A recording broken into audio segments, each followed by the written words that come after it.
Hi, I'm Dr. Chad Larson. Thanks for joining me in another episode of Keep It Real. If you haven't heard of mTOR, you will soon. mTOR is one of these things that have been studied by researchers for some time now, but the information is just now trickling down to us clinically, and then now we're starting to understand how to apply the information for our patients.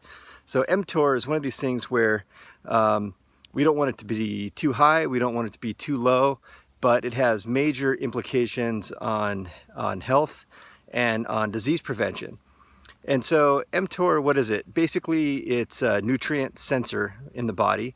And when mTOR is inhibited, which is really what researchers are investigating it for, when mTOR is inhibited, it causes a whole fascinating cascade of events in the body that help to preserve health and decrease the aging process and all the chronic disease risk factors that go along with the aging process.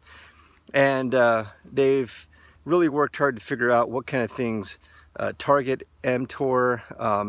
Are there pharmaceuticals? Are there natural aspects of diet, nutrition, and lifestyle that could influence mTOR? And I'll summarize that briefly.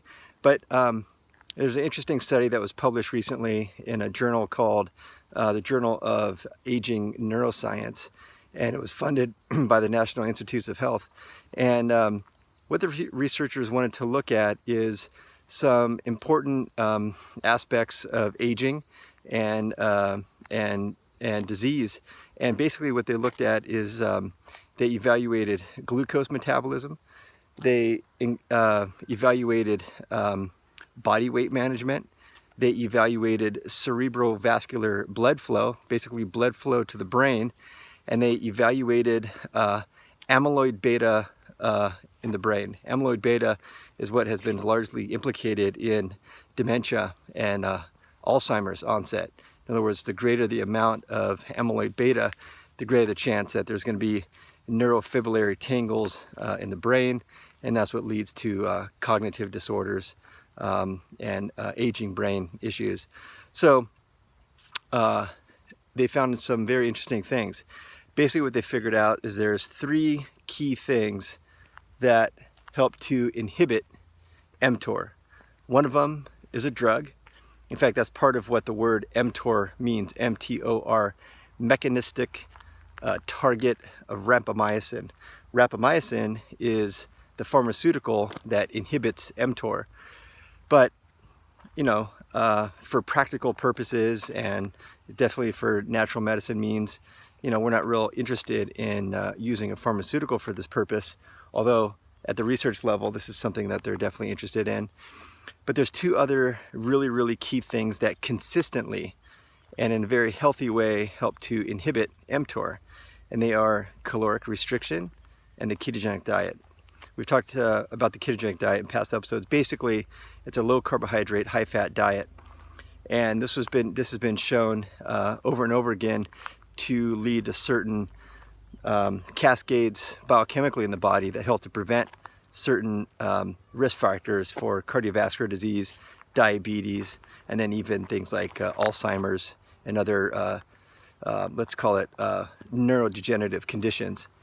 And so what they found in this study is that when mTOR was inhibited, the subjects of the study had a significant decrease in risk factors of several things. Their glucose metabolism was dramatically improved compared to the control subjects. The control subjects just ate regular food, and the subjects that were following a caloric restricted ketogenic diet had significant improvements in their blood glucose metabolism.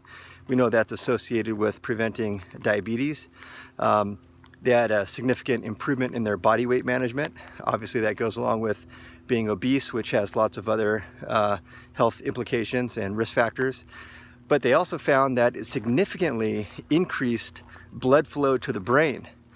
And if we can improve blood flow to the brain, we can get better nutrients to the brain, better oxygenation to the brain, and just overall health and wellness of brain function. They also found that there is a decrease compared to the control group. There is a decrease of amyloid beta. this substance that leads oftentimes to Alzheimer's disease. They also found that there were overall improvements in brain function.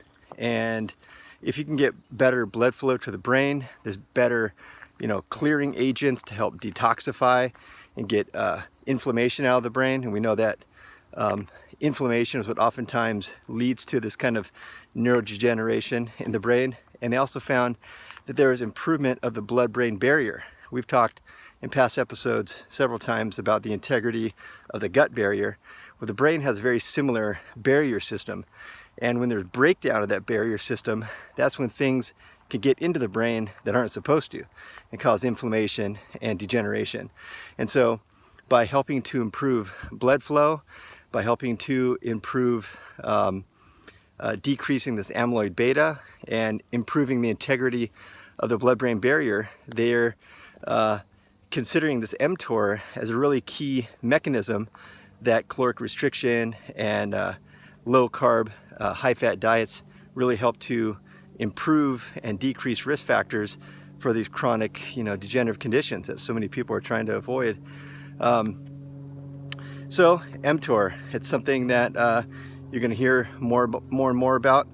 There's going to be people that are talking, and they're already talking, a lot of people about how to inhibit mTOR and how to decrease some of the risk factors of these issues. We also know that this study was a rodent study. It was on mice. But what we also know is that mTOR inhibitors are already approved for humans by the FDA. So it's something that science has already looked at in humans. This was a mouse study because they did other brain imaging and some other things that in a certain way that you really can't do on humans. So we're able to extrapolate some of that information. But we do know that mTOR inhibitors is something that's already being explored in humans. And this study went a little bit deeper into the mechanism by which inhibition of this substance in the body could really help to decrease these risk factors for aging and chronic disease. So hopefully that was helpful. I will keep reading you the studies and bringing you the information. Until then, keep it real.